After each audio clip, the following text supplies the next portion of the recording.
Yo, yo, yo, how's everybody doing? Welcome to episode 3 of Remind Rewind. My name is Jordan Klein. I am your host. And tonight we're going to be watching Can't Hardly Wait. I'm doing things a little bit differently tonight. I will have the movie. I have the movie on in the background. I'll be watching it, I guess, with you guys or with myself and talking about it. So just starting it off there, you can hear the little Paramount little intro. And let me just give you guys a little rundown of what I do here real quick in case you haven't listened before. This podcast, I'm rewatching all my favorite movies, plus some old ones and some new ones that I might have missed along the way. I'll also be talking about what I remember from seeing the movie back in the day, cool facts, what I think about the films, and then physical media. I'll be talking about that a lot. Talking about collecting movies, collecting music. I'll also be talking about reselling a little bit, and eventually, and every now and then I'll have a special guest on. So thank you guys very much for tuning in. Tonight's episode, we're talking about a teen comedy from the 90s instead of the 80s, and it's called Can't Hardly Wait. But before we get into that, again, if you have any requests, questions, comments, or concerns, feel free to email me at remindrewindpod@gmail.com. Or if you follow me on any of the socials, you can message me there, and I'm going to be sharing a lot of movie-centric sort of stuff and previews for future episodes. And it'll just be cool. I'll be sharing some fun stuff. I'll also be sharing pictures. This past week, I shared some pictures of a tape swap that I did. It's really cool. And if you haven't already, please leave my podcast a review or a rating wherever you listen. So on Spotify, all you got to do is click the little 3 dots on the top right side of my podcast page, then click rate show, then click 5 stars, and you're done. That's it. It takes 2 seconds. It's really awesome. It helps me out with the algorithm and all that jive. So, all right, hi guys, let's go. Today's movie, Can't Hardly Wait. All right, this movie was released June 12th, 1998. So, gosh, right towards the end of the 90s. That would have been the summer before 8th grade for me. So, I was right in the mix, messing around, trying to get into trouble. I had already had my first girlfriend and we had broken up by then. So, I was living life to the fullest. Just like these kids and Can't Hardly Wait. So Can't Hardly Wait, it starts out, it's graduation day, shows everybody graduating. And basically, there's only 3 parts of this movie, I guess.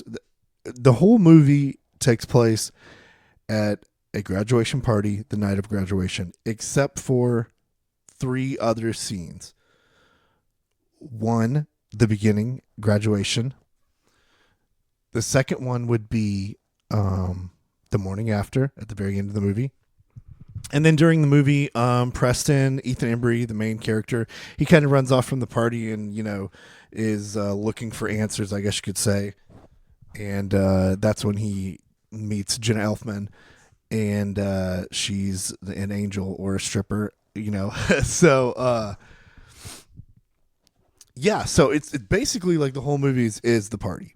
It's a Can't Hardly Wait is a teen romantic comedy written, directed by Deborah Kaplan and Harry Elfont. This movie stars an ensemble cast, including Ethan Embry, Charlie Korsmo, Lauren Ambrose, Peter Fasinelli, Seth Green, and Jennifer Love Hewitt, just to name a few. So this movie has a notable number of before they were famous appearances by these teen stars. And like I mentioned before, it takes place at the high school graduation party. The film, Can't Hardly Wait, takes its name from a Replacement song, one of my favorite bands. The song by the same title It's from their 1987 album, Pleased to Meet You. And the song plays in the credits of the movie. So the poster for the movie says, this is like the tagline, one of them. There's like 3 on the poster. Yesterday's history, tomorrow's future, tonight's the party. So, I mean, I have vivid memories of going to see this movie. I went and saw this movie in the theaters with 3 friends of mine. Shout out real quick, Chris Hunter, James Harrington, and Josh Thommel. We went and saw it. We were living in Irving, Texas. We saw the movie at a theater there, and then right next to the theater, after the movie, we walked over to Poncho's and we raised that freaking flag. Let me tell you what, because that's what you did in the 90s. You went to Poncho's, and it was, I guess it was good. Who knows? We were teenagers, obviously, so it didn't really matter. It was good to us. Got a lot of this flautas probably, and then, that dessert, all you can eat ice cream bar. So, guys, like I said, I'm watching the movie in the background. I'm going to queue up a few scenes like as I come to them. There's some funny ones, and we'll be able to listen in on the movie. And there's a really funny one coming up right here in a second, starring Seth Green. It's kind of his intro in the movie. And women, bro, we're staring into the future here, and the future is women. Women. Women. Hey, maybe we should break up with our girlfriends too. Okay, it's coming up. So this is the kind of intro with Mike, who's trying to convince everybody, since he broke up with Amanda, his girlfriend, that his buddies, they should all break up with their girlfriends. A little subplot in the movie. Because Mike, but he's already thinking like, oh shit, I messed up. Amanda, she's already gone. This is brilliant, man. Here comes Seth Green. Mike Dexter's a god. Mike Dexter's a role model. Mike Dexter is an asshole. My bad. That's Charlie Corsmo. So he's like the nerd. He's plotting against Mike. He wants to ruin his party experience. He wants to wreak havoc on him. Charlie Corsmo, you will recognize him if you've ever seen the movie Hook. So this was his first appearance since that movie, and his last appearance. He did not act anymore after this. He studied at MIT, actually. He's a crazy smart dude or whatever. But he does a great job in this movie. And if you've never seen Hook, he does an amazing job in that movie too. He is he's younger, but man, he does awesome. So he's got a couple of nerd buddies that are going to try to help him, seek revenge on Mike Dexter for all the stuff he kind of put him through. And here comes Seth Green. Oh, wait, no, there's the nerdy dudes. Okay. So another thing I was going to mention about when I saw this movie, summer of '98, when it came out, it was that was also the summer that me and those same 3 guys that I mentioned, we went to a really awesome music festival that was thrown on by a local alternative music station called 94.5 The Edge. And this would have been their Edge Fest 98. I think they ended up having, I think they did it for like 20 plus years, the Edge Fest. And we were there in 98. We were there by ourselves. My dad dropped us off. He also took James back to Irving because he forgot his ticket and just dropped us off, came to pick us up. All right, hold on. Here we go. Here goes Seth Green. Yo, I gotta have sex tonight. Oh, yeah. Kenny Fisher. Listen to this. I mean, peep this. They say here 92% of honeys at UCLA sexually active. 92% of women in Los Angeles at UCLA walking around going, class or sex? What shall I do? 92%, yo. You know what that means, don't you? Huh. That means I got some 92% chance of embarrassing myself. I roll up on that shorty like, what's up, yo? She be like, you don't know 20 different ways to make me call you Big Papa? Cause I don't, yo. Rest in peace. Cause I don't, yo. Gosh, his character's amazing. Seth Green, I mean, everybody knows who he is. You know, he the Robot Chicken, Family Guy, the whole nine. He's gosh, he's probably the biggest star out of all these people on here. You know, he's got it made for himself. I don't know. Some people think he's like a creep or whatever, and this movie would not help the way they were thinking about that. All right, let's get back to it. Edgefest '98. I went with my friends. It was amazing. Listen to this lineup of this music festival that me and my teenage friends went to in 1998.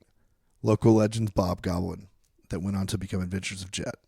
Cool, not that cool. Fuel, very cool. Everclear, Creed, Our Lady Peace, Mighty Mighty Boss Tones, and the headliner that played when it was dark outside, Crystal Method. I was 14 years old and we had no adults with us. This was like such a cool day. Such a cool day. So back to Can't Hardly Wait. In case you guys haven't seen this movie or you want to watch it again, Sony just announced 2 weeks ago that they are releasing a 4K Ultra HD Blu-ray of Can't Hardly Wait on August 20th of this year, 2024. So the Blu-ray is going to include 11 new uncovered alternate and deleted scenes, plus the 6 that are already on the DVD, which I'm watching right now. Original commentary with the filmmakers and the cast. Commentary 10 years later. The making of a music video for the Smash Mouth song I Can't Get Enough of You Baby, and the theatrical trailer. All the good stuff, everything that you would want. I mean, that's why they're putting out these things on Blu-ray, you know, because either everybody's switching over or people are just realizing, you know, all these movies aren't on streaming services. I either got to download it to some cloud or whatever, Amazon, and then you know, who knows if you're going to have access to it later. So a lot of people have been, you know, buying, collecting. I know like steelbooks are really popular. So I'm sure it'll be at Walmart if it's a 4K Ultra HD. And I might have to get it too. You know, I have a couple of Blu-rays. I have a Blu-ray player. So I might have to check that out. And maybe we could do a little recap later on. But back to the movie. These kind of movies ruled my world.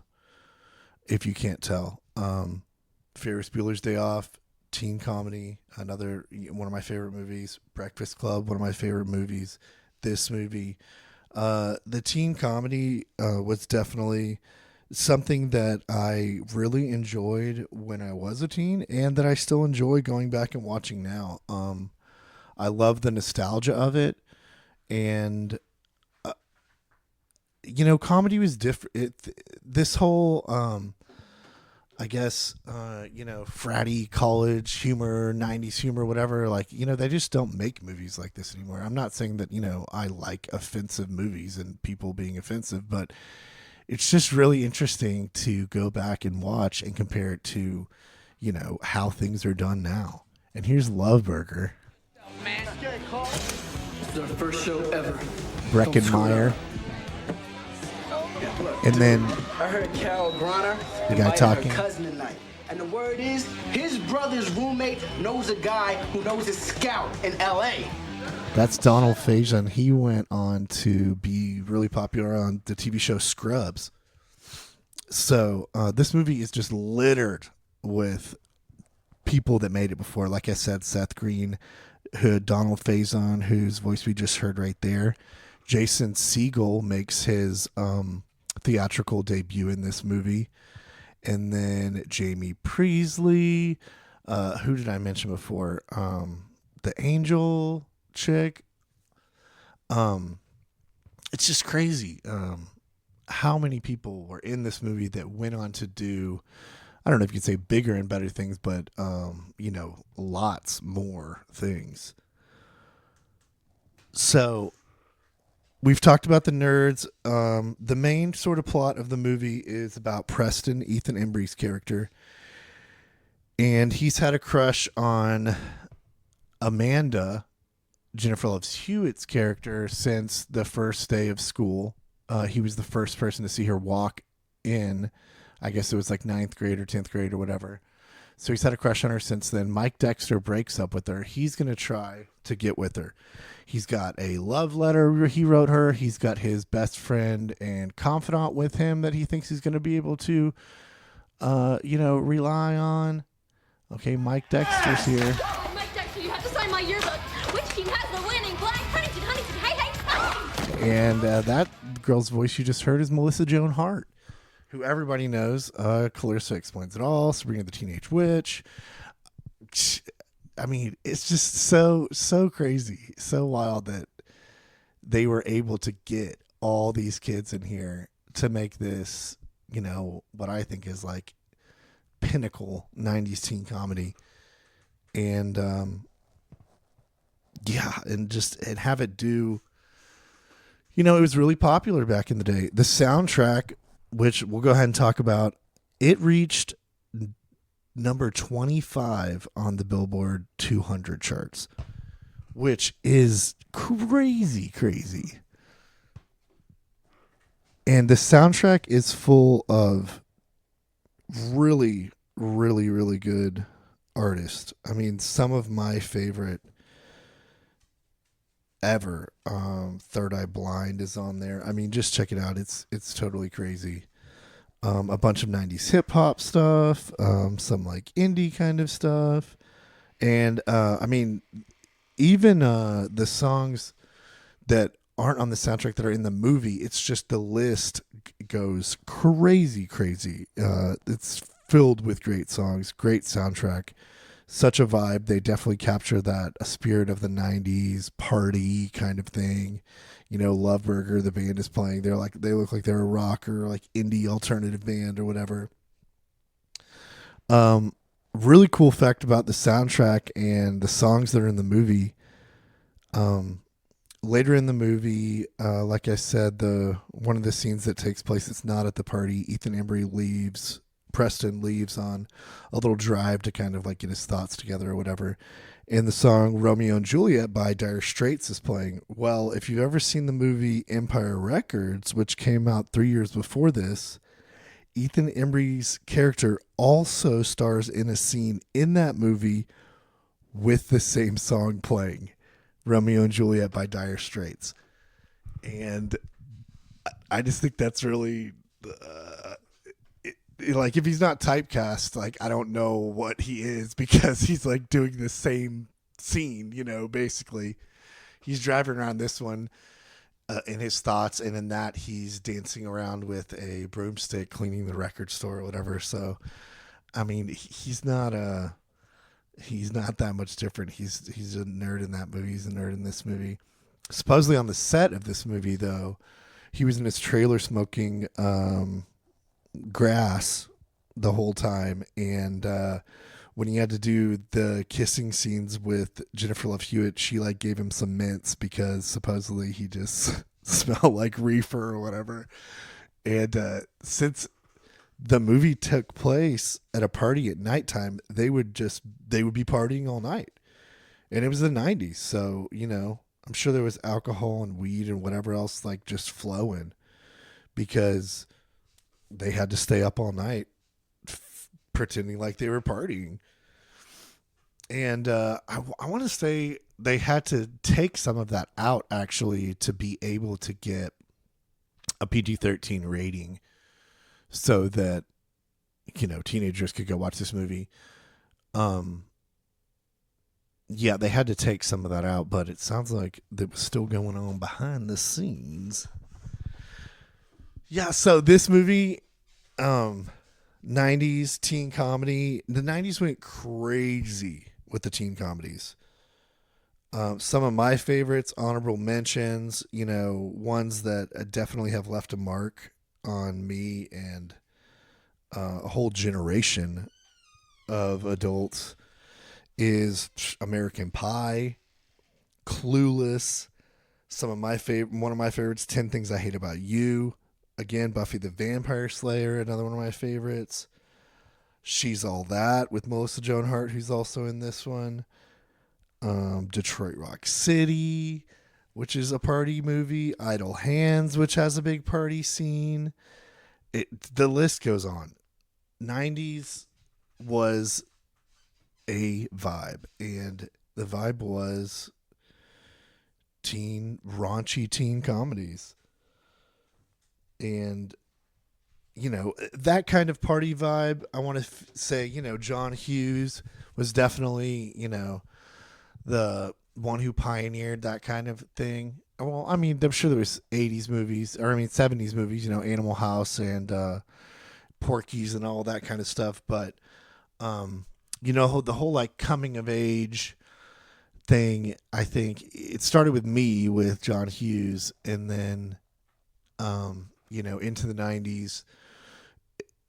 It was a great time for coming of age movies, and I guess it was a great time to be a teenager. So, you know, I had all these movies to watch and relate to and to go see in the theater. And now, you know, it's not as popular as it used to be. It needs to be. Going to the movie theater needs to be something that we all do for ourselves. We all take our children to do.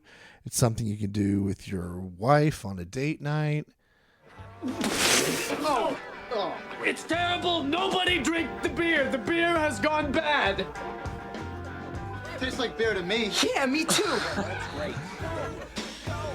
Yeah. Make sure you take your wife somewhere that has good drinks if you're going to be going on a date. Don't give her some bad beer, but the beer is totally okay, and we can still feel our legs at this point. Okay, so we've talked about the nerds and getting his revenge, and we've talked about Seth Green. Okay, so another major subplot in the movie is Seth Green's character Kenny goes upstairs to use the bathroom to get ready to hook up with this chick, knock the boots, and the host of the party tells him only he can go up there. As he's running up the stairs, she mentions, you know, don't shut the bathroom door all the way because it'll get locked behind you. He's in the bathroom, fooling around, getting ready. Somehow, Lauren Ambrose, her character, wanders up the stairs, walks in on him, and screams, slams the door. Instead of going out, she's in, and now they're both locked in the bathroom for the duration of the party. I won't give away, you know, what happens in their part of the movie. But their little plot is really cool, and Lauren Ambrose, you know, she's supposed to be helping out Preston, Ethan Embry's character, but now she's locked in the bathroom with, you know, probably, you know, some people would say one of the most annoying people, you know, to be locked in the bathroom with Kenny, Seth Green's character. And Lauren Ambrose, she went on to do the 6 Feet Under, which was really popular. That's a big show that she was in. So we've talked about them, the nerd, obviously Ethan Embry, and trying to get with Jennifer Love Hewitt. You know, he's going to go running around searching. A really, really cool part of the movie is, you know, he writes her this letter. So he drops the letter, and the letter kind of like makes its way through the party. Like someone has gum on their shoe and it goes, and then there's like a keg rolling and it goes, and then the letter like ends up in a popcorn bowl, like right in front of Jennifer Love Hewitt, obviously. And she reads the letter. You know, she's got to try to figure out who this Preston guy is, and he's got to figure out how he's going to get her back. I'm a total loser.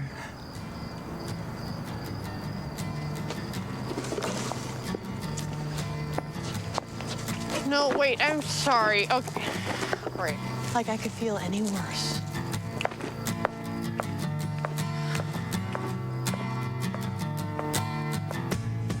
So he's talking to the angel. She's giving him his advice. He feels like a total loser. He thinks he gets rejected by her because he walks in on her kissing her second cousin, trying to kiss her, which is weird. Funny little 90s and weird thing they would do.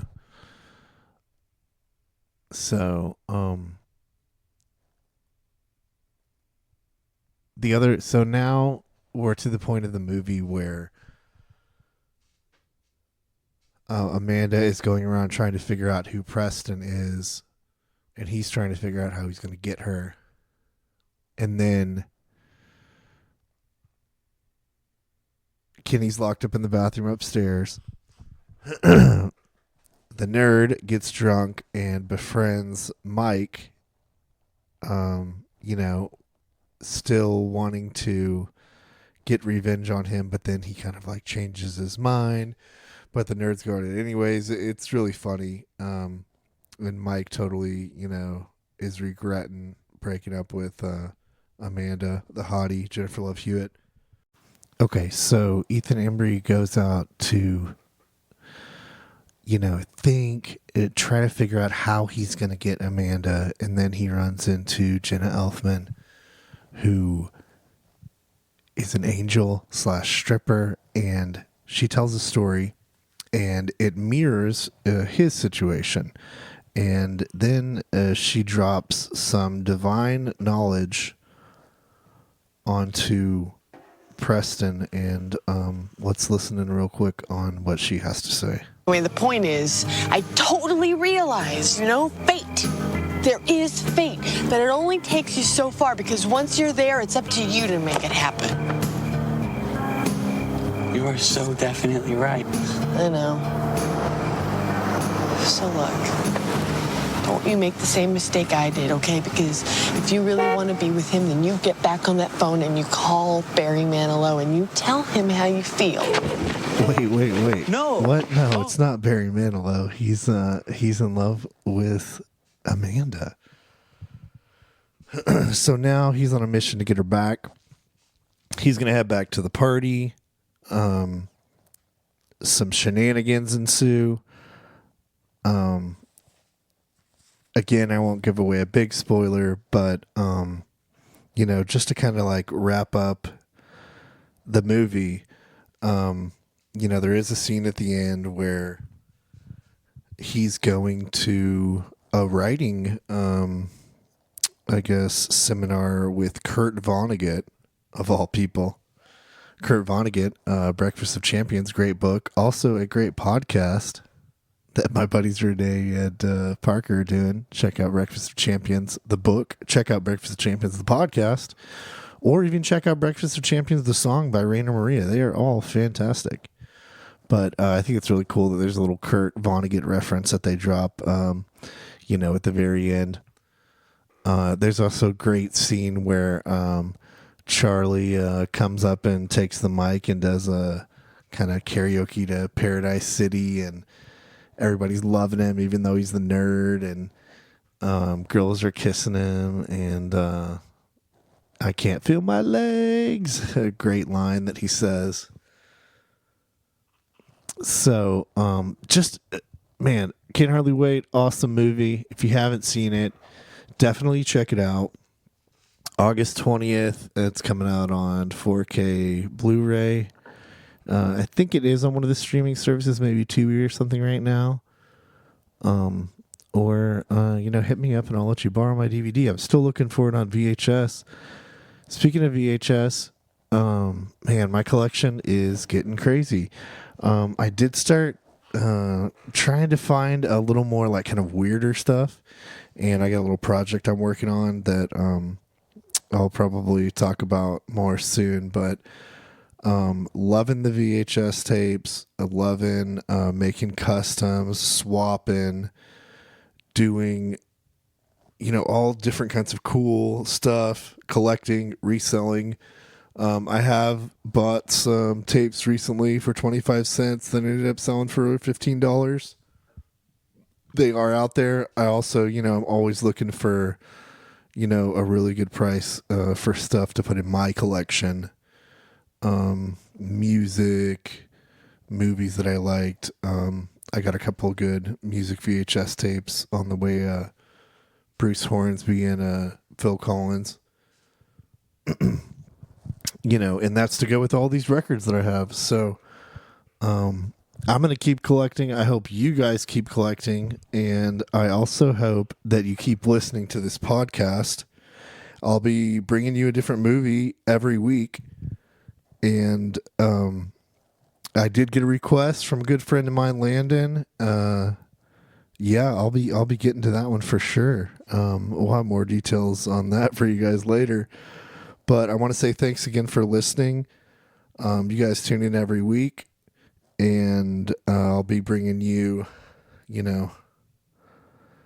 different cool movie and lots of fun facts. And I'll be telling you about some of the relics that I find out in the wild, the VHS. So thank you guys very much for listening. My name is Jordan Klein. This is Remind Rewind.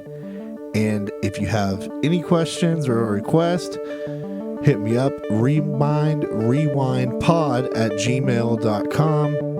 Until next week, my name is Jordan Klein, and this is Remind Rewind. Thank you very much.